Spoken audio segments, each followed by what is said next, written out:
Welcome back to another season of Miami Hurricanes football and another season of my opponent preview series. So without further ado, let's get started. In part 1 of the 12-part Hurricanes opponent preview series, we will preview the Notre Dame Fighting Irish, our opponent on Sunday night, August 31st at Hard Rock Stadium at 7:30 p.m. on ABC. Let's look at the outlook and expectations for Notre Dame going into this season. They have high hopes after reaching the title game last year, losing to Ohio State and Atlanta. Even though they lost some key players, including their starter Riley Leonard, they have kept a solid amount of talent and they improved their roster via the portal. They have a 52% of reaching the college football playoff. They're strong candidates for that. They'll win 11. We pretty much know that. They might go undefeated. In fact, their odds are plus 400 to do that. But their early schedule is very tough. They have top 15 teams, of course, us at Hard Rock, and then week 3 A&M after a bye. If they can get by those too early, look at that schedule after that. They do have to go to Arkansas, they do have to go to Pittsburgh, but they get home games against Boise, SC, and Navy.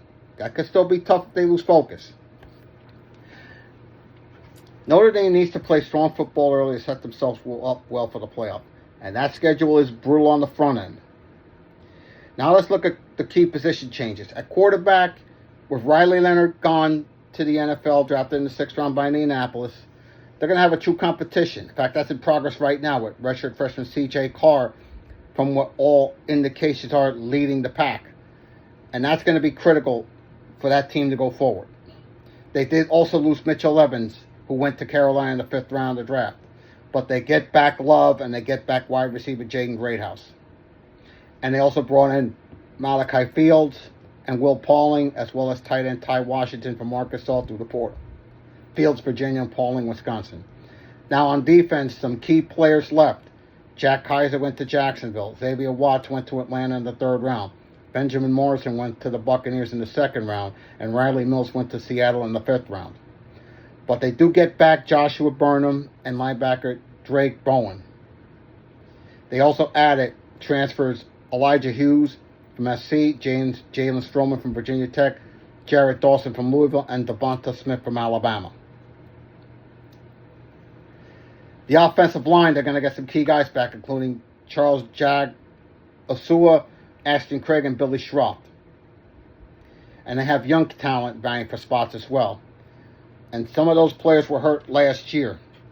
Now, when you look at their schedule, of course, besides us on opening night, A&M at home, they get Purdue at home, they get Arkansas on the road, Boise, NC State, SC, BC on the road, Navy home, at Pitt, Syracuse, and then away at Stanford.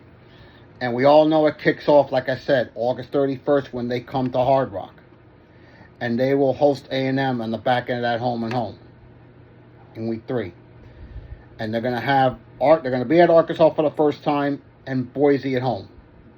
Of course, you know the rivalry games, Purdue, SC, BC, Navy, Stanford.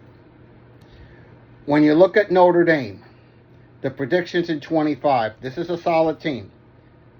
One estimate has them number 7 in the playoff, predicting a win in their opening game followed by a likely loss in the Rose Bowl once they get to the playoffs. Another prediction is based on the SP Plus metric. That anticipates 10.15 wins, which would mark the program's second highest total since 2008.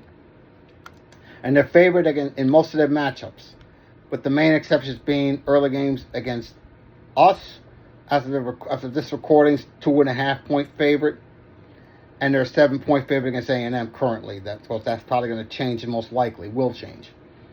Now, when getting those results early is key to their playoff hopes. Now I'm going to look at this from a Canes perspective.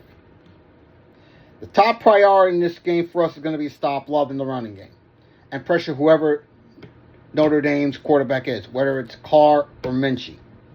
It's not going to be 41-8 like it was in 17. Let's get that out of the way right now. But it's going to be close, and I think it'll come down to the 4th quarter. I think our conditioning will be key against the Irish, and it's going to be a game that if we do protect the football and win the turnover battle, we win. But if we don't, we lose. But I'm looking at it from a Notre Dame perspective. I'm going to say Notre Dame goes 11-1 with the only loss being to Miami. In part 2 of the Canes opponent preview series, I'll preview the Bethune-Cookman Wildcats. And by the way, if you're watching this on YouTube, please like and subscribe. Hit the like button. It doesn't take much. You'll give my support to the channel, and it helps tremendously. And I'll have links if you want to donate. If you like the content, you could donate. I'll put the links will be in the description for that as well. Take care, and I will be back in part 2 of the series previewing Bethune-Cookman.